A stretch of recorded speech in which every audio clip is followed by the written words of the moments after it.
adúpẹ́ fún Ọlọ́run ọba tí ó fi ojú ayé tó fi mọ́ wa tó mọ́ wa sínú ilé tó mọ́ wa sáàyè wa adúpẹ́ fún Ọlọ́run ọba náà Ọlọ́run kó má pa àlẹ́yìn wa a sì dúpẹ́ fún Ọlọ́run ọba tó fi ànábì wa Muhammad tàwa lọ́rẹ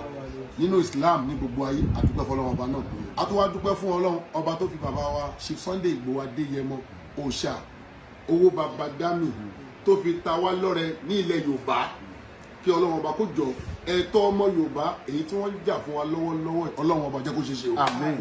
Ọlọ́run jẹ́ kó ṣe ṣe o Ọlọ́run kó ṣe ṣe o tí ẹ̀tọ́ ìbá wa dé sí wọn abẹ́ Ọlọ́run ẹ̀mí gígùn àlàáfíà ara jẹ́ kí wọ́n bá wa fi lò ó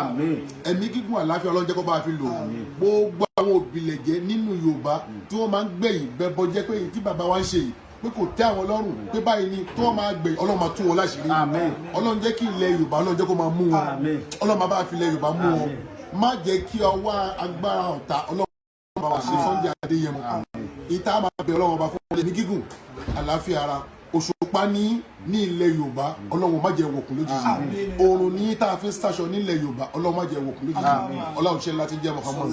wọ́n ní gíga là ń wo òṣùpá ọlá rẹ̀ ò ní ìparun gíga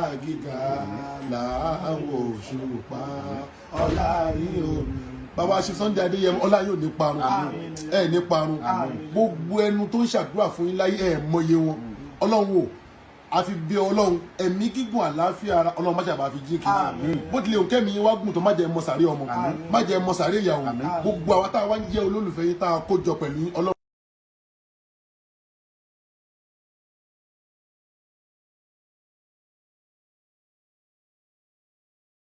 oṣó má jẹ́ ó ká yín àjẹ́ má jẹ́ ó ká yín ẹlẹ́bọ lóògùn má jẹ́ ó ká yín aláàfáà má jẹ́ ó ká yín gbogbo ẹni tó bá ń dìtẹ̀ Yorùbá tó bá náà ní débi tá Ọlọ́run bá ò bá wa fi ṣe ètùtù lẹ́lẹ̀ yìí Ọlọ́run ṣe ńlá tí ń jẹ́ Muhammad Ọlọ́run ṣe ńlá tí ń jẹ́ Muhammad Ọlọ́run wọlá pé ìjà agbára lè ń jà fún ọmọ Yorùbá Ọlọ́run má ṣe bá gbé yín débi tẹ́lẹ̀ Ọlọ́run bá gbé yín débẹ̀ gbogbo ẹ̀dá tó bá ní kò ní ṣe ṣe Ọlọ́run gẹ́gẹ́ bí wọ́n ṣe máa ń bá fi ṣe ètùtù lẹ̀ Ọlọ́run má ṣe jẹ́ kó tí mo wá ṣàdúrà fún yín ṣíbi mọ́mọ́ ibà mo fi bẹ Ọlọ́run yìí mo rí ilé ní ńlá ló jẹ́ fún mi ńlá ló jẹ́ fún mi à ń gbọ́hùn yín lẹ́yìn ṣùgbọ́n nínú àwọn olùfẹ́ làwọn náà wà ṣùgbọ́n gbogbo ayé máa wá Ọlọ́run ti gbé yín jáde ayé á máa tọ̀tọ̀ á máa wá ìkòkò á máa wá ẹlòmíì àwọn tágbára wà Ọlọ́run má fi wọn Ọlọ́run má fún wọn rí o má fi yín lọ́tà Ọlọ́run ṣe náà tí mo wá ṣe fún yín wá tinú tọkọtọ ni mo fi máa mú èmi náà káyé má mú èmi Ọlọ́run wọlá ìfẹ́ tá a ní sí yín wípé ayé àdúrà fún yín ní kọ̀rọ̀ adẹ̀ tún ṣe fún yín ní gbangba ìfẹ́ lámú débì Ọlọ́run má ṣe wọlá abẹ Ọlọ́run má yẹ kí tiwa náà bàjẹ́ ọṣẹ láti jẹ́ Muhammad Allahumma billahi minash shaitanir rajim bismillahir rahmanir rahim Allahumma ya man as'a al jamila wa satara al qabiha wa lam yu'akhis bi jarirati wa lam ya'tik sitra wa ya'zim al afwi wa ya san tajawuz wa ya basta bi yadin birama wa ya sami kullu najwa wa ya muta'akul shikwa wa ya karim as-saf wa ya azim al man wa ya mukila al salati wa ya mutadiya bin ni'am qabla istiqam يا رب ويا مولاي ويا غاية رغبتي أسألك أن لا تجاوي خلقتي ببلاء الدنيا ولا بأسألك شفاعك Ọlọ́run wọlá yìí pé gbogbo ayé gbogbo ẹ̀ tó wá ń pè ní mùsùlùmí láyé ló ń ka Fatiha bàbá Sunday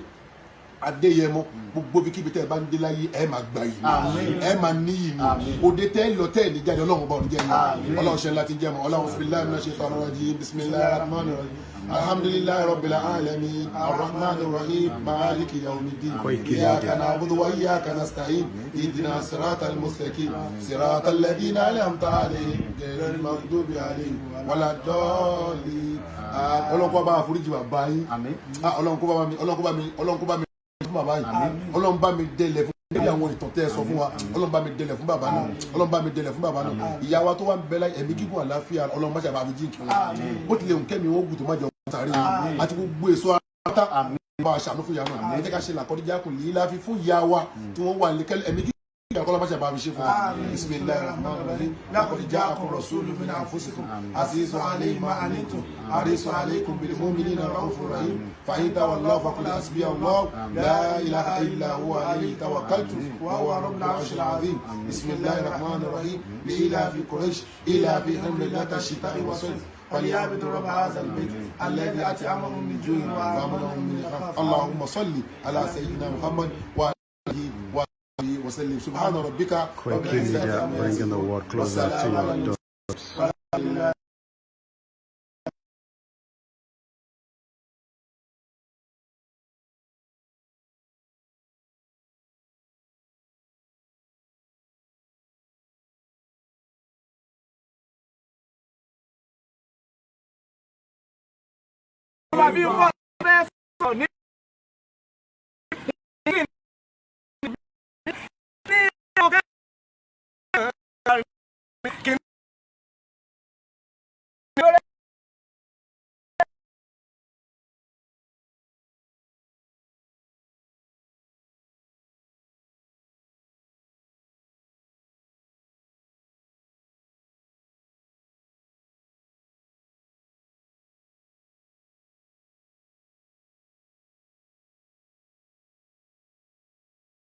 ilẹ̀ oòdùà àti àwọn tí wọ́n wà lẹ́yìn odi gbogbo yín pátápátá ni mo kí. Ọdẹ́bọ̀dé Ayọ̀délé ni orúkọ tèmi. Àwọn ọ̀rọ̀ kan wà tí mo fẹ́ jẹ́ kó yé wa. Mi ò ní sọ̀rọ̀ púpọ̀ jù, màá kàn mú gbogbo ẹ̀ ní ṣókí. Inú ìpínlẹ̀ Katsina, ìlú Mr. President ni mo ti ń bá yín sọ̀rọ̀. Tí n bá ní kí n máa kà báyìí, mo ti lò tó bí ọdún 11 sí 12 nílẹ̀. NYSC ló gbé mi wá sí Katsina. So nígbà tí mo parí NYSC ni mo dúró sílùú, mò ń rí àwọn kan kéékèèké kan ṣe ń bí. Ẹ jọ̀ọ́, mi ì ní fẹ́ kí gbogbo ọmọ Oòduà sun àsunpìyè. Àṣírí kan wà tí mo fẹ́ sọ. Ó ní ìtumọ̀ sọ́pọ̀lọpọ̀, ó dẹ̀ lè má ní ìtumọ̀ sọ́pọ̀lọpọ̀. Ṣé rí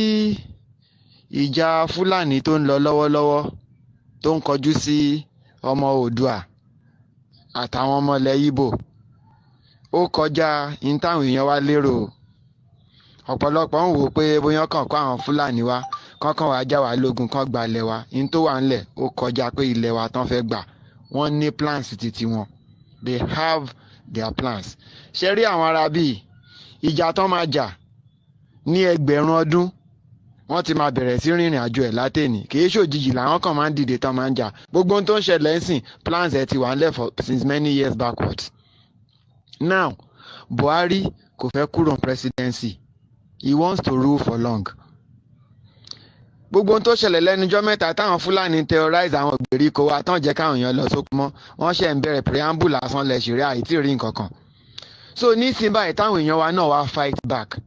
Wọ́n fún àwa Yorùbá tá wà ní north ń bí báyìí ní 30 days ultimatum. 30 days yẹn ti kọjá níjọ́ Friday. Ẹ̀rù ti ẹ̀ ń bè mí pé tán bá ti Jumat service yẹn dé ni wàhálà máa bẹ̀rẹ̀. Torí bọ́n ṣe máa ń jàjà wọn ní north nìyẹn. Tán bá ti mọ́ṣáláṣí Jímọ̀ dé báyìí, wọ́n bẹ̀rẹ̀ sí pín sword, wọ́n máa pín ìbọn, wọ́n lọ pa àwọn èèyàn nìyẹn. But àgbọ̀n kankan. Although a week before now, mò ń ka article kan online táwọn northern governors wọ́n ní meeting, indoor meeting ni wọ́n disclose nǹkan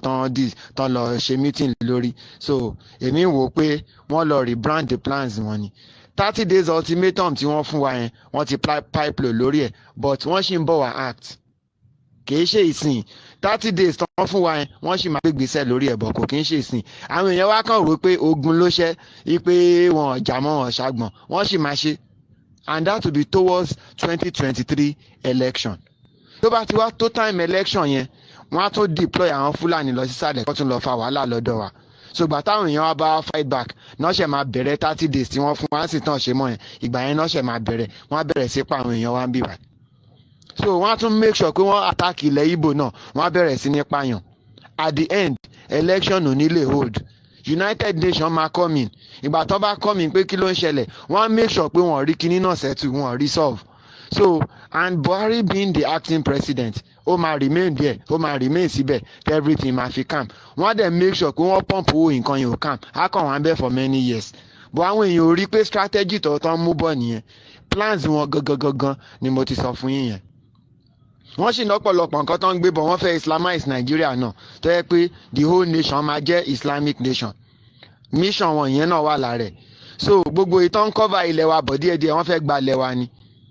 Although bàbá wa Àfọ̀njá tí ọkọ̀ tó wá pa láyé ìgbà yẹn náà o, tí Fúlàní fi rí Ìlọrin gbà mọ́ wa lọ́wọ́. Ìgbà yẹn náà wọ́n advance Ìlá Ọ̀ràngún àtògbómọ̀ṣọ́ náà ti rọ́nà kọjá. torí gbogbo ẹṣin tó ń gùn lọ́ngbà yẹn tó ń gùn bọ́n sálẹ̀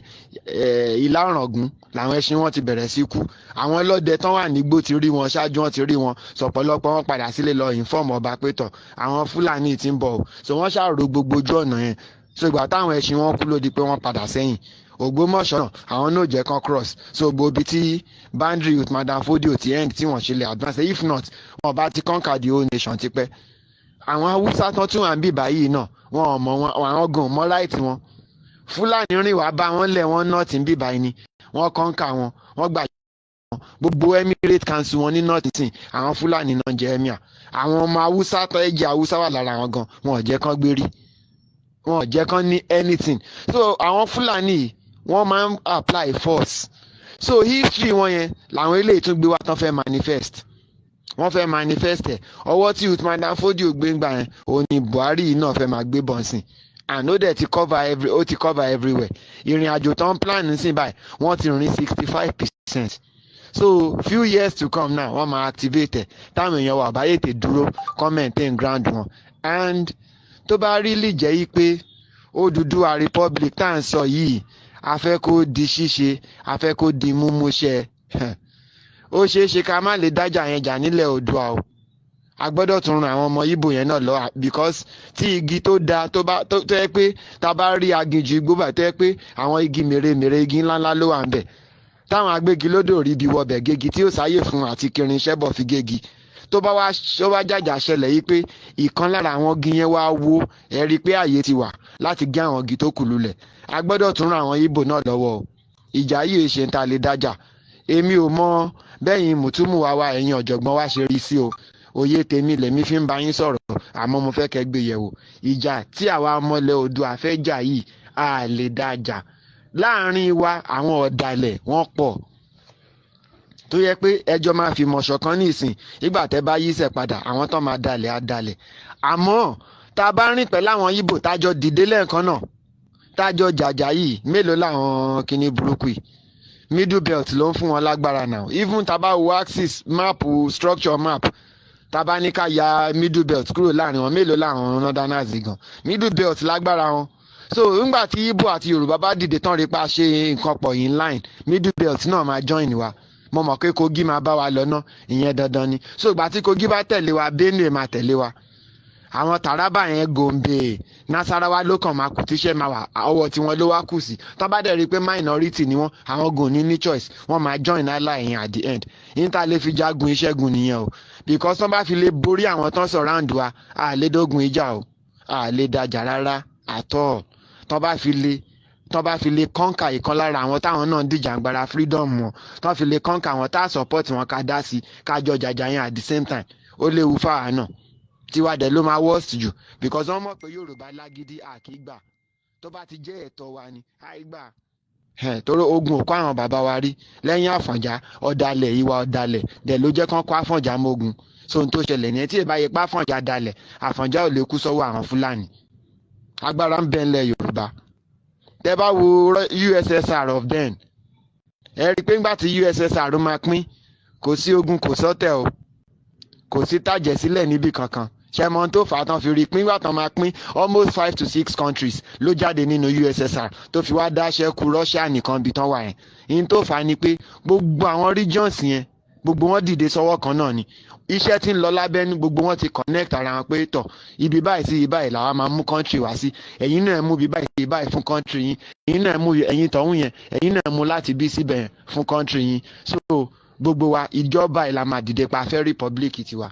so ìgbà tó di pé almost 5 or 3 or 6 regions wọ́n dìde pa àwọn fẹ́ nation mélòó ni Russia fẹ́ bájà nu wọn mélòó náà fẹ́ kojú ogun ọ̀nà fẹ́ kọ ojú ogun Federal Republic wọn sí so wọn ní choice ju kí wọ́n fi wọ́n lẹ̀ lọ but tó bá lọ jẹ́ pé region ẹ̀yọ kan ló dá dìde ńgbà yẹn wọ́n kódà wọn lọ́pọ̀lọpọ̀ àwọn aṣíwájú wọn kù sí tó yẹ pé wọ́n ní jẹ́ kí ìran wọn gbérí mọ́ wọn ní rí ṣe so mo ṣe ń sọ yìí pé ìjà yìí a lè dájà kì í dẹ̀ ṣe pé ọmọ Yorùbá ronú àti ronú dáadáa ọgbọ́n lọ̀rọ̀ náà gbà báyìí ká dẹ̀ gbégbèsè lórí ẹ̀ even tá a bá dá ìjà yẹn gan jà tá a dájà jà táwọn ọmọ àlè Yorùbá tán máa ń dalẹ̀ yẹn tán bá fẹ́ dalẹ̀ gan wọ́n á wo àlejò tó wà láàrin wa tá a jọ rìn gan wọ́n á wẹ́gbẹ̀gbẹ́ sáwọn arábí yóò rí wọn so that àwọn tó bá ń dalẹ̀ àlejò míì máa wà láàrin wọn tó máa rí tán máa update àwọn aṣíwájú àwọn tiwa náà tán bá ráwọn tán fẹ́ dalẹ̀ nínú àwọn ti bẹ̀ẹ́ náà wọ́n á tètè pàkíyèsí wọn sí pé tọ̀ àwọn èèyàn yìí bá rí wọn bí báyìí ẹ lọ ṣiṣẹ́ lórí wọn àwọn tó bá yẹ pàwà nìkan ni àwọn tán dalẹ̀ mọ bọ́n ṣe ń dà àwọn tán gbẹ̀yìn bẹbọ jẹ́ wọn mọ bọ́n ṣe ń ṣe so a gbọ́dọ̀ rìnrìn àjò yẹn papọ̀ at the same time ni.